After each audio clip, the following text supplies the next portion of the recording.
most popular controversial lessons. There's another one in world history, world geography, I can't remember which. They talk about symbolisms and colors on different flags of different countries. The British flag, the American flag, Russia, China, a few others. And so they teach kids about what the different symbols mean and what the colors mean. And then as an exercise, it says if you were going to start a new socialist country, design a flag for that. So that hit the fan. Being the father of a teenage boy, the best way for me to make sure he's listened to me is for him to repeat it back to me. And the best way to make sure a kid has heard you is to make them do an activity to show they've listened to the lesson. Now, if that lesson were tweaked to say, if you were going to start a new republic or a new democracy, how would your flag look? That lesson wouldn't be controversial. Again, depending on how the teacher taught it, whether or not that lesson was taught or not. I don't believe that the exercise was design a new flag for a communist country and then pledge allegiance to that communist country or espouse the beliefs of that communist country. It's an exercise to make sure the kids are listening to the assignment. So it's examples like that that kind of inflamed the issue. And those are 3 out of 1,600 lessons spanning all subject areas. And those were written by Texas teachers. Yes.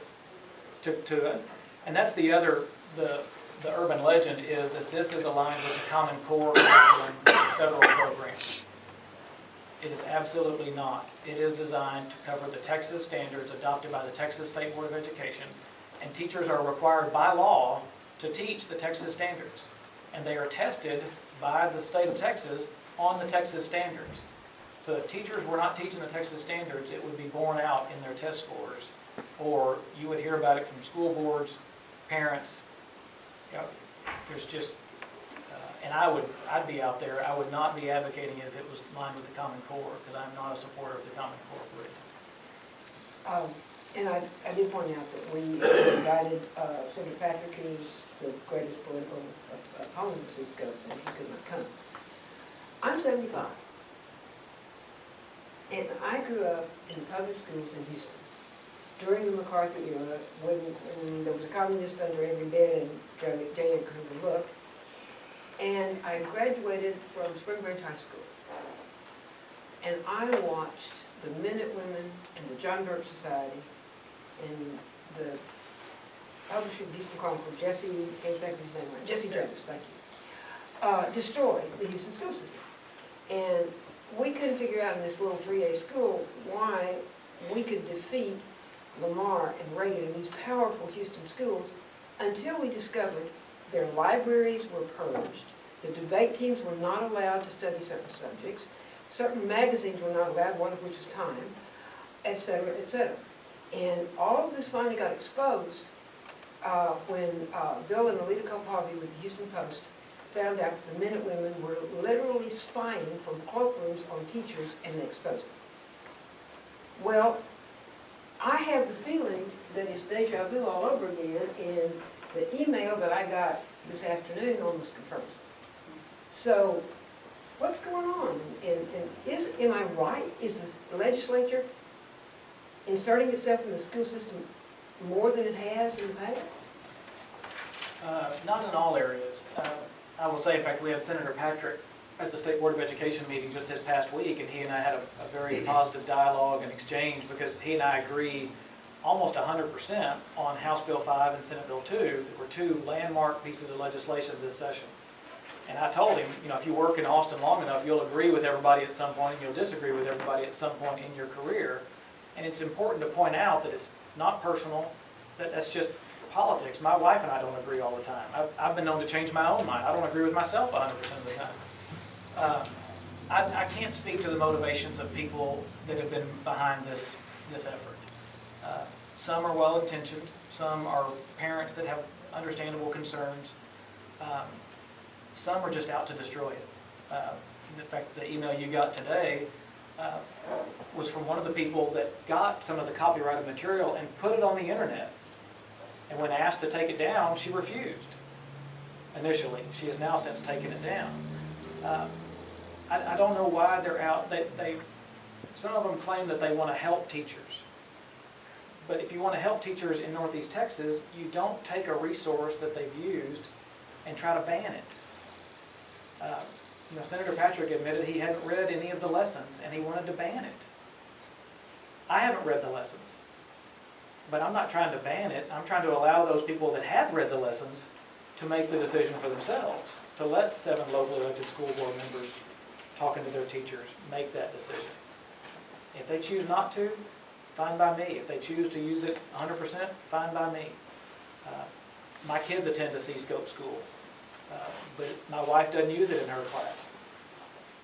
So I don't know what, it's been a real head scratcher for me that how this thing has had the life that it's had. It seems to have calmed back down. Oh, really? Yeah, shockingly. I know you were kind of on the front line today, but from my vantage point, it has calmed back down. And the other thing that I think will help, the State Board of Education is just starting a study to look at all of the social studies lessons, because you don't hear much, if any, controversy about math or English or foreign language or others. It's been all primarily in social studies. And so we've got 175 volunteers from around the state that signed up, and I'm not on the committee, but they've assigned them to panels, and each panel is going to look at 15 lessons and write a report to the State Board of Education saying pros, cons, factual errors, does it cover the Texas standards, and we're going to assemble that and we're going to send it out to all the districts and say, here's our assessment. The State Board is not going to adopt it or vote on it or approve it or anything. We're just going to take these reports and have it as a resource to all those school districts. And they can make the changes or not, and we can see. I'm hoping what that will do, if nothing else, is to separate myth from fact. Because I think there are some legitimate concerns, most of which have been addressed. There are some concerns that I think have been blown way out of proportion, and we're scaring people. And I'm hoping to get some resolution so parents and students and teachers can get back to the business of educating kids. Anything else happened? Because another school board meeting hit when our normal league meeting was. Anything else that happened last week? Not on C-scope. In general? Yeah, House Bill 5 has fundamentally changed the landscape for high school in Texas. We will have multiple pathways for kids who are, if we're going to get them career ready or college ready, and then we'll have different, what they call endorsements, that almost look like a college major, where you can get a fine arts endorsement or a career and technology endorsement or a science, technology, engineering, and math endorsement or a public service endorsement. And so you take classes that kind of fall into that theme to prepare you for either the workforce or for college. And the legislature left a lot of that decision-making to the state board, which I think is a positive sign. For the last 15 years or so, the legislature every 2 years takes things away from the state board. And for the first time in a long time, they have given us a lot of latitude. And I think, and I've asked several of them, what it says is they trust the state board to be focused on education and not politics. So I think we're headed in the right direction. Okay. That's all of my questions. Now, one thing I'm going to tell you right now, we are not going to have ad hominem attacks. If you want to attack my character or Mr. Ratliff's, do it privately. If you or publicly, it happens. Or publicly, it happens both ways. You know, whatever. But not here. But if you have questions, if you want to challenge anything that either one of us has said, please feel free. Anybody got a question? Yes.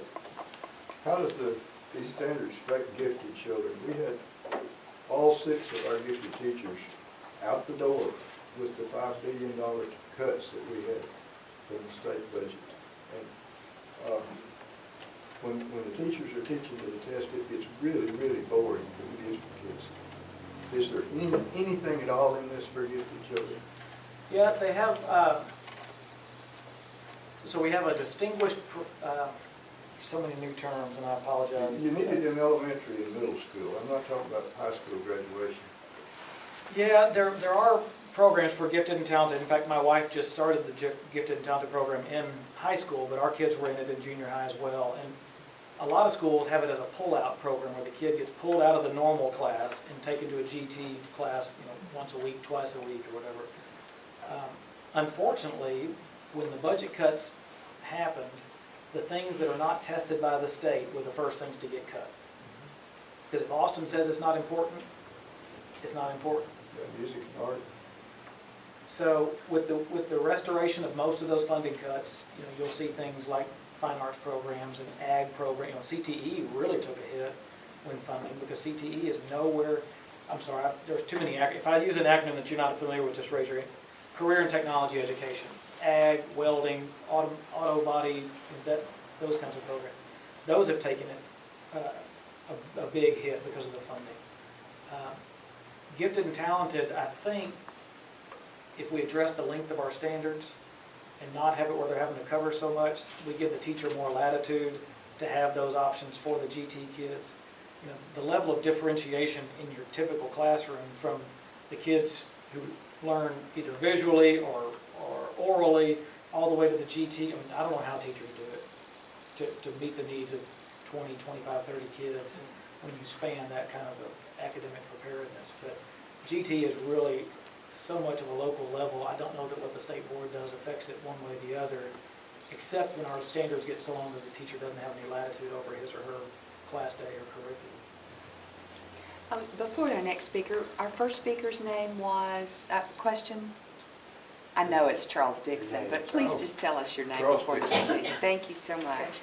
Okay, go ahead. Patsy Bailey. Wouldn't one of the advantages to using something like C-Scope be that if I had a child in one of the elementary schools and I moved to another one, that they would be on the same lesson and teaching plan rather than one elementary school being at one level and the other one being at another? Possibly. I don't know that it's that neat and clean just because different teachers will do different pacing. Even my wife has 4 sections of Spanish 1, and it may be that one class gets this particular concept really quickly, and so they move on to the next one, whereas another one might need extra time on this one if the teacher has extra time, if they don't have to keep on moving. So the state standards hopefully accomplish that to some degree. With a 180-day school year, there shouldn't be too much variance, classroom to classroom or school to school. But I guess I get nervous when I hear about if we walk into any class on any day, we'll know what they're teaching, because that sounds more like order taking instead of teaching. But within some relative degree, they should be on the same page, whether it's a C-Scope school or not, just because they're all having to whack through the standards. You would almost have to monitor every classroom to be certain, when you're talking about these lessons that were in question, you'd almost have to monitor every classroom to be sure that what that particular teacher was teaching. Would you not? Which is an impossible task. Right, right. And I don't know that we would, you hear a lot about you want money to go to the classroom, you don't want it to go to administrator salaries or overhead or whatever else, and the only way to monitor every class would be to take money out of the classroom and have it go to monitors to monitor every classroom. At the end of the day, if we don't trust our teachers, we're in a fix, because if we can't trust them to act like professionals, and there are bad ones. Every profession's got them. They've got their rock stars and they've got their bad ones. And the bad ones need to be addressed. But by and large, we've got to be able to trust our teachers. And as parents, when I've seen something that I had questions about, I go up there and meet with the teacher or call the teacher or email them. And I've never once had a teacher say, I'm not going to show you or tell you what's going on. So